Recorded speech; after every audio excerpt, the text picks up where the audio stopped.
va parler théâtre avec une pièce de Georges Mauvois. Ça s'appelle Ovando, avec la compagnie Pucci Pas Théâtre. Pucci Pas Théâtre, c'est Ariel Bloch qui est assistante de la mise en scène qui est avec nous. Bonsoir. Oui, bonsoir. Bienvenue Ariel. Éric Bonnegrâce, bonsoir. Bienvenue sur Martinique Première. Bonsoir. Et Virgile Venance qui est également avec nous. Bonsoir. Pour nous parler de ce texte de Mauvois, un texte en français, je le soulignais, parce que Mauvois a beaucoup écrit en créole aussi. Ou alors, il y avait des textes, des pièces bilingues. Il fallait s'arranger avec les mots, s'arranger avec les phrases. C'était pas toujours évident. Comment ça se passe, Ariel, avec ce texte dédié à Saint-Domingue? C'est un texte très fort. En plus, il a beaucoup écrit de comédie avant. Et là, c'est un texte plus dramatique. C'est une tragédie, alors c'est quelque chose d'assez fort, le contexte est fort. Est-ce que vous avez déjà vu Mauvois écrire pour passer le temps, vous? Non. Et puis, ni voir des pièces sans critiquer ou sans avoir quelque chose à dire dessus.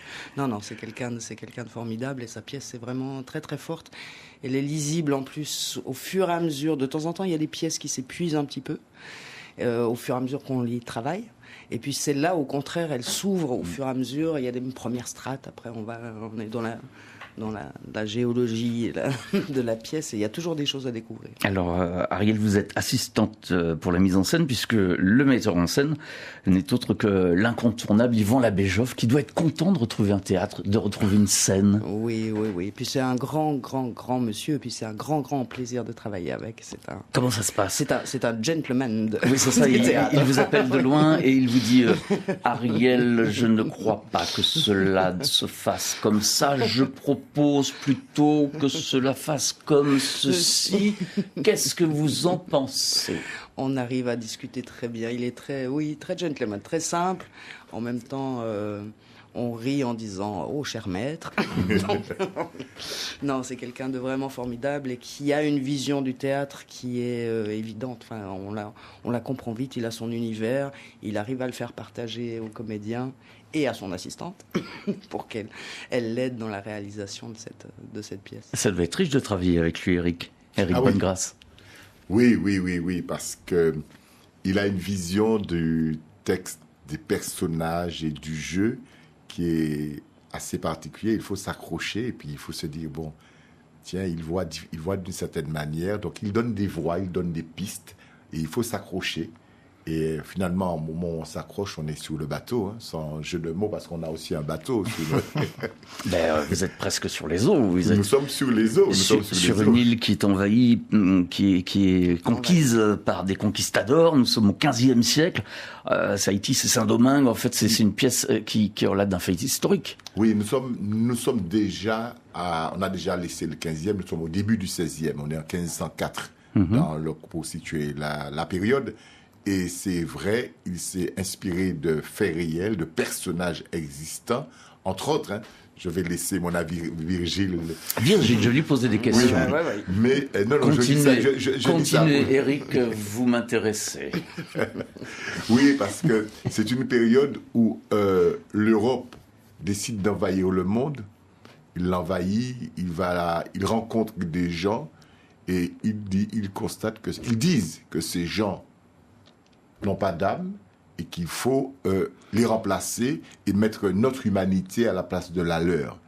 Et là, ça conduit nécessairement à un génocide. J'adore, les gens n'ont pas d'âme. Il y a l'église dans les cales du bateau aussi avec eux. Oui, mais n'oublions pas de la grande discussion qui est arrivée justement à un moment, si on fait allusion à la controverse de Valladolid, où se posait la question, et c'est l'Église, avec le légat représentant du pape, qui posait la grande question avec... comment il s'appelle Mendes? Non, pas Mendes, celui qui écrit... Non, l'autre continent, oui. Las Casas. Las Casas. Las Casas, c'est pour le là où la grosse discussion est de savoir est-ce que les Indiens ont une âme. Et pourtant, c'est l'Église qui pose le problème quand on regarde cette œuvre, et c'était la vérité.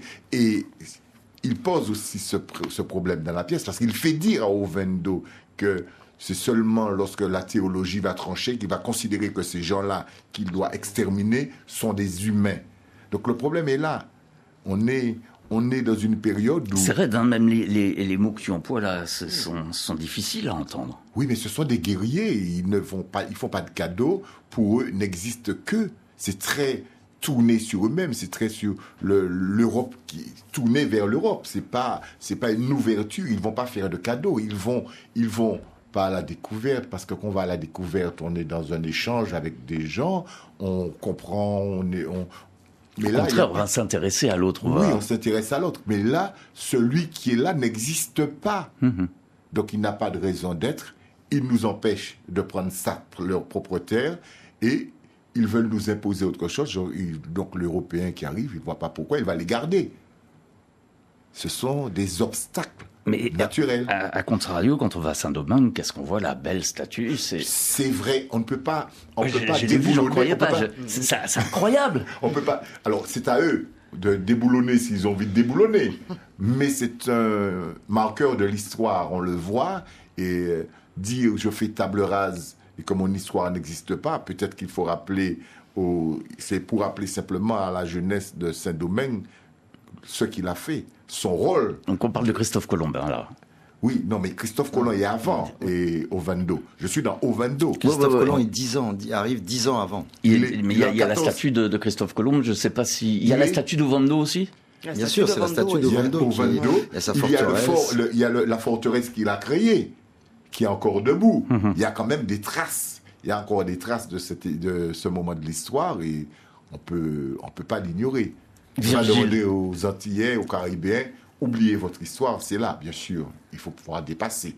C'est notre débat. On va pas évoquer non plus celle qu'on a décapitée sur la place de la Savane, parce que sinon on n'aurait pas fini le débat. Virgile Venance qui a envie d'intervenir. Ovando, le XVIe siècle, Georges Mauvois, Yvan Labéjoff pour la mise en scène. Et c'est toute cette île d'Haïti, c'est Saint-Domingue qui est à la une avec ses revers. Il y a des revers de la médaille, il y a peut-être des bonnes choses, mais il y a beaucoup de revers de la médaille. Et c'est une époque compliquée pour se mettre en place, certainement. Pour quel camp on va choisir, où est-ce qu'on va se placer À l'époque ou aujourd'hui, un temps compliqué pour se mettre en place? Virgile qui va se mettre en place avec le texte de Mauvois. Alors, c'est déjà un grand plaisir parce que c'est un grand texte. Pour en revenir à travailler avec Yvan Labéjoff sur un texte de Georges Mauvois, c'est très riche. Pour moi, c'est un grand plaisir. Après, la finesse, je dirais, de Georges Mauvois aussi dans ce texte-là, c'est que voilà, le personnage que j'interprète est un personnage intemporel. C'est-à-dire qu'il sert... La pièce s'appelle Ovando ou le magicien de Saint-Domingue. Le personnage que je joue est le magicien de Saint-Domingue.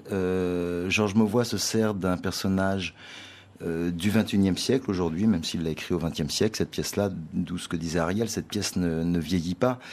Ce personnage intemporel va faire un tour justement au XVIe siècle, début, donc en 1504, et va s'amuser avec ces personnages. On va jouer avec le temps. On va jouer avec le temps, on va jouer avec leur histoire, avec leurs sentiments, avec leurs décisions. Voilà, et tout ça nous fait revisiter l'histoire d'une autre manière peut-être, parce que comme on le dit souvent, c'est les gagnants qui écrivent l'histoire. Là, c'est vu un peu du côté des perdants. Il faut savoir qu'Ovando, et c'est aussi là la force du texte de Mauvois, n'est pas très connu. On connaît Colomb, on connaît Amerigo qui a donné le nom Amérique. Ovando est celui qui a tué le plus d'Indiens taïnos quand même. C'est j'ose en une comparaison, voilà. C'est le plus grand massacreur d'Indiens de la Caraïbe. C'est l'affreux, quoi. Il n'y a pas d'autre nom. Non, c'était un homme sans pitié qui n'a pas hésité à tuer des Espagnols qui allaient contre lui, parce qu'il y avait aussi une situation politique à cette époque-là. 10 ans avant, Colomb revient en vantant les mérites de l'Amérique, de quelque chose de paradisiaque.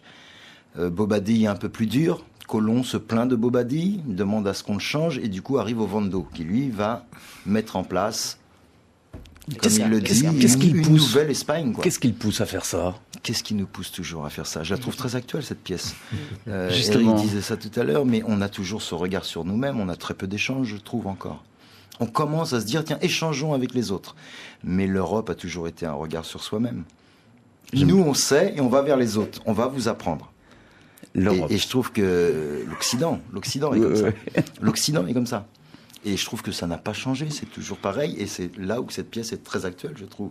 C'est aussi prendre conscience que dans la pièce, Georges Mauvois explique aussi beaucoup de choses de la vie des Indiens. de la vie des Parce caciques. qu'il y a la vie des Indiens, la vie des Espagnols, on est dans un autre siècle, un autre univers. Même encore aujourd'hui, on peut pas comparer ni les uns avec les autres, et on peut même pas se comparer avec eux. Nous-mêmes, ici, aux Antilles françaises, on vit quelque chose, un quotidien totalement différent, Ariel. Et puis c'est ce qui gêne beaucoup Ovando, c'est qu'il commence à se mélanger. Alors pour lui qui veut établir une nouvelle Espagne propre avec de beaux bâtiments et de beaux Espagnols à l'intérieur et éliminer tous les Indiens qui sont là, voilà des Espagnols qui tombent amoureux des Indiennes, ça commence à... Rien ne va plus. Rien ne va plus, il faut vraiment les éliminer, il faut vraiment... Et c'est aussi pour ça qu'il a massacré allègrement, parce que c'est pour lui, c'est toute l'Espagne qui est en perdition dans ces îles avec la chaleur tropicale. C'est ça, il faut de belles personnes représentatives d'un certain peuple, ayant une certaine couleur de peau, ayant un Oui, puis certain... une idée de la mode de société vie. aussi, qui était le travail aussi, déjà pour eux. C'est un bâtisseur, Ovando, quand il arrive. Donc c'est quand même quelqu'un C'est un qui aussi... architecte. c'est un architecte, maçon, il est rigoureux, c'est des gens qui travaillaient. Mais il aime les belles choses en même temps, quelque part. Certainement. Oui, c'est lui qui a Non. construit quand même tout ça de main, qui a Eric. essayé, qui a Oui. imaginé. C'est lui le bâtisseur, c'est lui qui décide de faire un fort, c'est lui qui décide de Tout à fait. construire de nouvelles maisons en pierre qui vont résister. Il a une idée de la construction et il se dit, bon, qui peut le faire sinon nous, l'Europe? Mhm. Les Taïnos n'ont pas ce niveau de réflexion intellectuelle, d'après lui, permettant de faire des constructions. Mais il se dit tout de même, avec qui je vais le faire? J'ai besoin d'eux pour construire, pour bâtir, et puis après, j'ai plus besoin d'eux.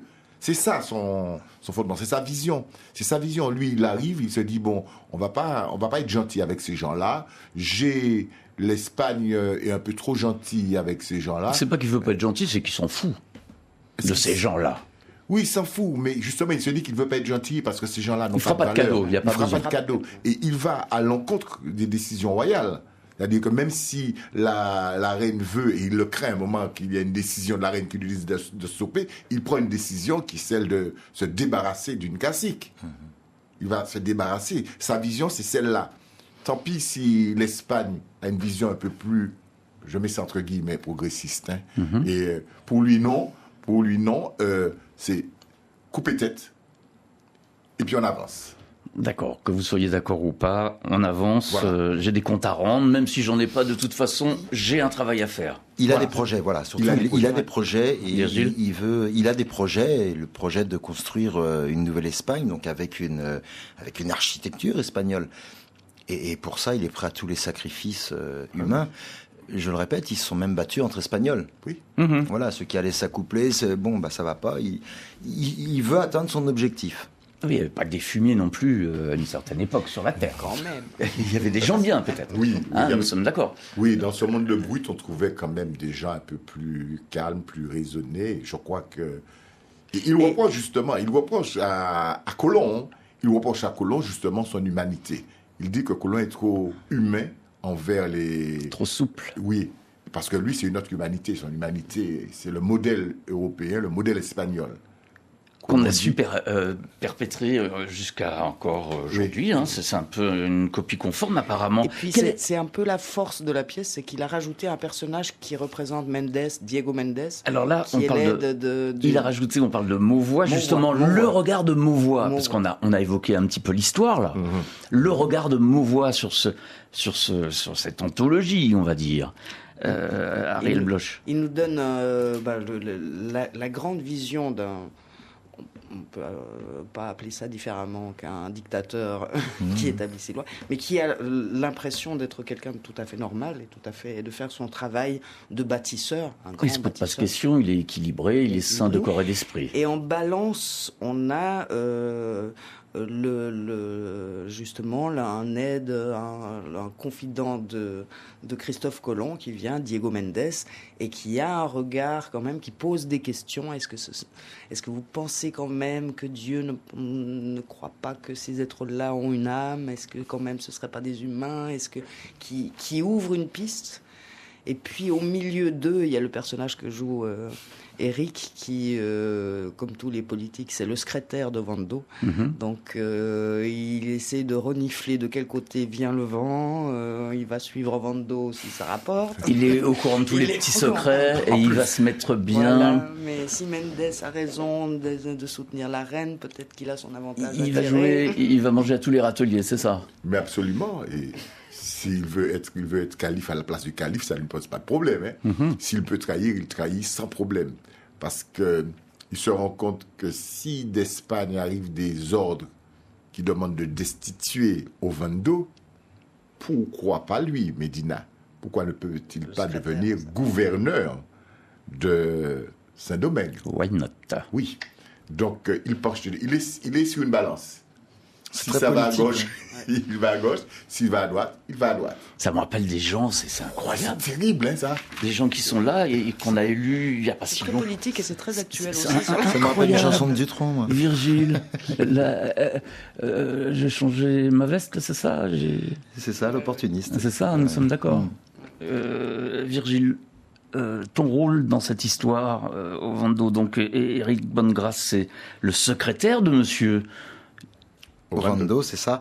Moi, je suis ce personnage qui revient et qui va jouer, qui va essayer de changer justement le cours de l'histoire en changeant leurs décisions, tout simplement, en essayant en emmenant la trahison chez certains, le doute d'abord, le doute de leur... Tu sèmes le trouble. Voilà, je sème le trouble à travers ces personnages, que ce soit Ovando, Medina, Mendes... pour la bonne cause, j'ai envie de dire, puisque ça aussi c'est peut-être le questionnement, quoi. Et si ça s'était passé comme ça, en serions-nous là, à Martinique Première, dans un studio? Avec les si, on referait le monde, mais c'est pas possible, c'est pas toujours possible. Là, ce soir, on est dans un studio, on fait de la radio, on parle de Vando. C'est surtout pour questionner. Le si, c'est pas pour refaire le monde, mais c'est vrai que ça pose quand même des questions où on se dit... voilà quoi. Est-ce qu'une décision, ça porte aussi à réfléchir à certaines décisions? Est-ce que ça peut emmener derrière sur des siècles à venir? On l'a dit, il y a toujours la forteresse aux amas, il y a toujours donc effectivement. Et s'il y avait ceci? Je suis obligé de dire si, on est au théâtre et le si chez nous est fondamental. Non mais de toute façon, ce qu'on fait chaque jour a des répercussions pour demain. Hein. C'est la suite de ce qu'on a fait hier, normalement. Hein. Enfin, c'est comme ça et ça. C'est toutes les histoires et c'est pour chacun d'entre nous. Qu'est-ce qui motive Ariel Bloch à travailler comme ça sur une pièce qui n'a pas l'air facile, un texte qui m'a l'air gratiné de Georges Mouvois avec un partenaire, Yvan Labéjoff, à la mise en scène, qui a des idées bien déterminées et qui, avant même d'avoir poussé la porte de l'Atrium, sait déjà comment il va faire ses choses. Oui, ses affaires. Oui, en même temps, c'est cette espèce d'énergie que ça a donné, parce que non seulement il a poussé la porte de l'Atrium, mais il a poussé la porte de Mauvois, parce qu'il l'a poursuivi pendant un moment pour monter. Ça fait un moment qu'il a cette pièce... Ils se sont rencontrés en amont alors? Ils se sont rencontrés en amont. Ça fait un moment qu'il pensait à monter cette pièce. Et puis après, Eric racontera, parce que c'est la rencontre avec le Puchipa. C'est des petits moments de bonheur, justement d'échange. Des moments de grâce, quelque part. De grâce, parce que on a des images sur chacun et tout ça. Et tout d'un coup, les barricades tombent et puis les images tombent et on arrive à travailler ensemble. Et c'est vrai qu'il y a une espèce de folie, d'énergie qui tourne autour de ça et qui était très jubilatrice, quoi. Qui est vraiment ça rend la journée un peu plus lumineuse parce que tout est possible. Mais combien de rôles là? C'est assez compliqué, hein. Il y a 4, 5, 6 5 plus l'accompagnatrice d'Anacaona, parce qu'on a Anacaona, on a quand même la parole des Indiens qui est là. Il faudrait expliquer qui est Anacaona. Sarah Corinne et Emmanuel qui jouent Anacaona. Là, c'est une divinité presque, hein, c'est ça. C'est une princesse. C'est une reine, c'est une cacique. Oui. Elle est cacique. C'est la noblesse, les caciques. Elle remplace son frère Becho à la tête justement du Tsaragua. Elle est quand même une princesse. C'est une combattante et qui veut à tout prix garder la dignité taïno. D'accord. Ça, c'est pas peu. Elle veille à l'avenir quand même de son île. Ah oui. Et où je trouve Mauvois fort, c'est de montrer ce côté militant et combattant de cette femme qui est une femme jock, une femme debout, et qui refuse justement de laisser son île, d'aller pouvoir aller ailleurs où elle vivrait des jours heureux, sachant qu'elle va mourir, c'est pas grave. Elle ne peut pas laisser sa terre, elle mourra sur sa terre. Et c'est là qu'elle sera enterrée. C'est là l'ombrique est coupée, c'est là qu'elle est tirée. Comme on dit chez nous, tout est coupé là, on meurt là. D'accord?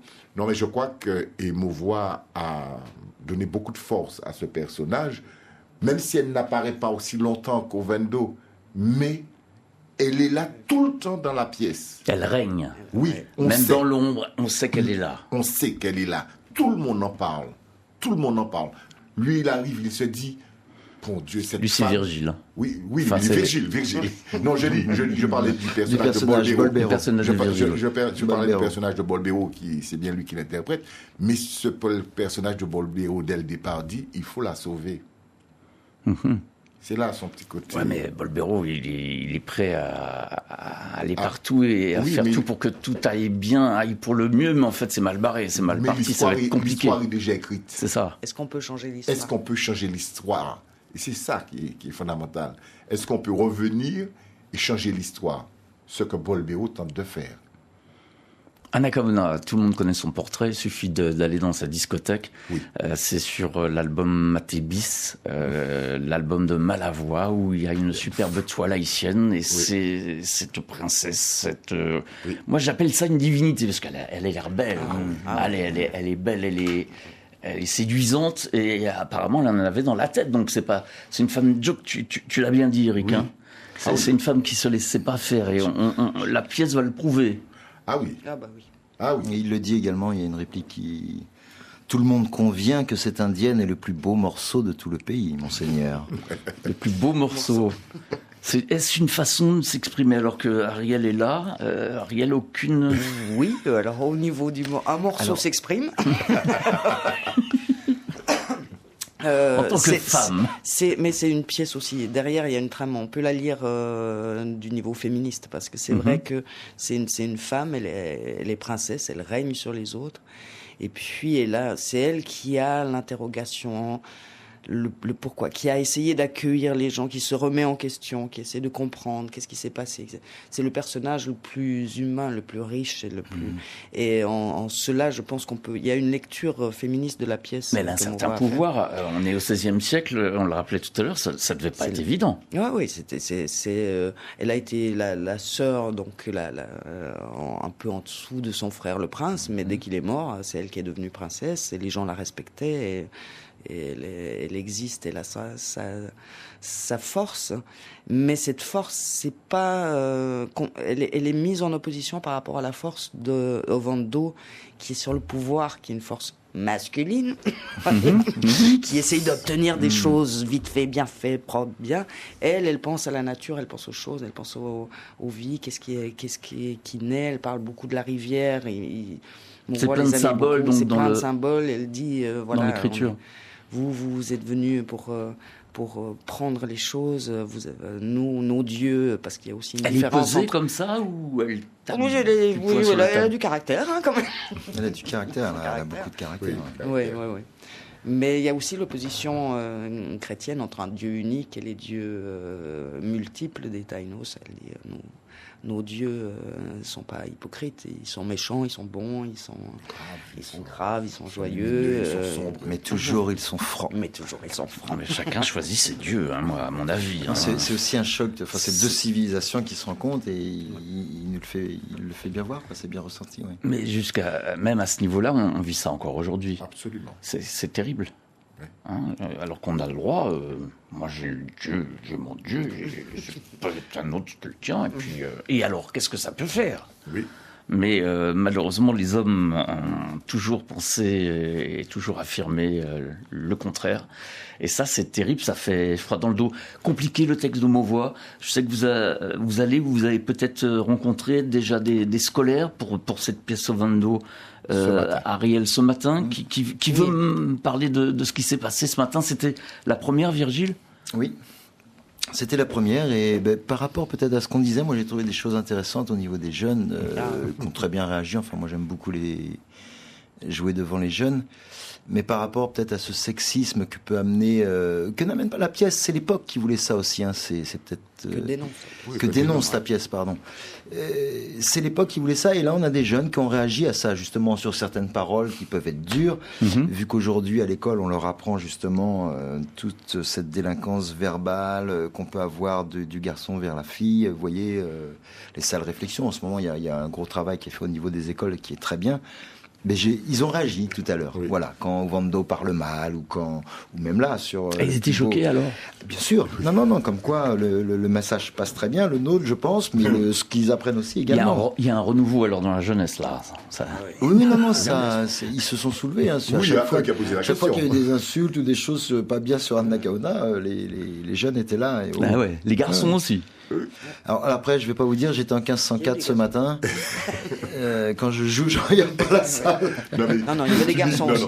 Il y avait des garçons aussi, mais il y a une question qui a été posée par un garçon à la fin qui demandait, mais est-ce que on a le droit d'être aussi d'employer d'aussi gros mots? Parce que c'est un langage cru. Non, c'est pas cru. Il y a un moment.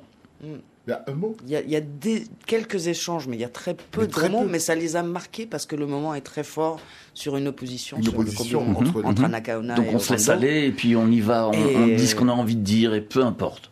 Et ça l'a marqué. Ça a marqué. Mais ce matin, c'est vrai que c'était une représentation unique et on est tous un peu sur un petit nuage parce que Monsieur Mauvois était là. Wow. Ah ouais. Alors émotion. C'était très très fort ce matin. Et ça fait quoi d'avoir Mauvois dans la salle? Oui. Même si on le disait tout à l'heure, on a les projecteurs et on ne sait pas où il est vraiment, mais on sait qu'il est là et on peut pas trop regarder parce qu'on a autre chose à faire et à penser. Non, on a quand même travaillé. On a quand même travaillé pour que la pièce soit de qualité. Donc on s'est dit, au contraire, il est là. C'est une joie de l'avoir là. Donc il faut lui montrer que son texte vaut la peine d'être joué et avoir la qualité qu'on va présenter. Je crois qu'on a tous mis ça à ce niveau-là parce qu'à la fin, il fallait le voir. Hein. Fallait le voir et je crois qu'il nous a tous mis par ses propos de l'eau aux yeux. Et j'avoue que quand je l'ai entendu, je me suis essuyé le coin de l'œil. C'était très très fort. C'était très fort parce qu'il était très content et nous, on ne pouvait que lui rendre hommage en présentant comme on a travaillé ce matin. Ça doit être compliqué. On a un texte comme ça, quelques indications, Ariel, pour la mise en scène. Mais il y a tout à faire, il y a tout à faire vivre dans l'espace, il y a tout à... Et en plus, quand l'auteur arrive avec ses gros sabots pour regarder ce qui va se passer, ça ne doit pas être évident, ça. On était impressionnés, mais tout l'univers aussi, c'est Yvan Labéjoff qui a contacté... Alors, il y avait une discussion, là, au début de l'émission, il y a eu une discussion entre Yvan Labéjoff et Georges Mauvois, ils se sont concertés. Ensuite, entre Yvan Labéjoff et le Puccipa Théâtre, pour savoir s'ils étaient d'accord de suivre cette aventure. Et puis, il a convoqué aussi Sonia Tourville, qui est la scénographe, qui a travaillé, qui lui a fait des propositions de décors, et ça s'est affiné au fur et à mesure, avec Hervé Beuz, qui a travaillé sur la réalisation, et Gabriel Talbot pour les costumes. Oui, il y a un beau générique. En plus, après, il y a la magie de la nuit. Je veux dire, ils n'étaient pas encore arrivés. Quand on arrive sur le plateau, c'est vrai qu'il y a une ambiance, il y a quelque chose. Le plateau vit avec ce décor, avec les lumières. Je voyais les lumières comme ça au loin. Il y a déjà une magie sur le décor et les lumières. J'étais très étonné ce matin, justement, au scolaire, que les enfants, c'est quand même un texte qui est historique, donc fait des références, ont suivi tout, ont vraiment été là comme s'ils regardaient Game of Thrones. Ah ouais, carrément. Presque un jeu. On a envie de sortir les manettes et puis de diriger les comédiens. Est-ce que le méchant va réussir? Est-ce que la gentille va se sauver? On compte les points. Merci à tous les trois d'être venus nous parler de cette pièce avec la compagnie Puccipa Théâtre. C'est une pièce de Georges Mauvois, mise en scène donc par Yvan Labéjoff, avec à l'assistance de mise en scène Ariel Bloch qui était avec nous, Eric Bonnegrâce, Virginie Venant sur scène avec des gens comme Jean-Claude Zonzon, c'est ça. Il y a d'autres. Hein, Sarah Corinne Emmanuel, Néophana Valentine. Marina Jean-François qui joue la suivante d'Anna Kaona et Dominique Guédon à la lumière. C'est un gros travail quand même. Je crois.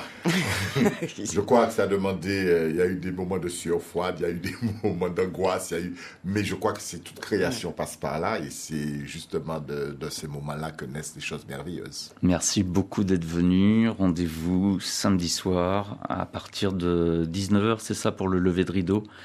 20h. 20h pour le lever de rideau, mais venez à 19h30 pour être sûr d'avoir un bon siège. C'est un minimum.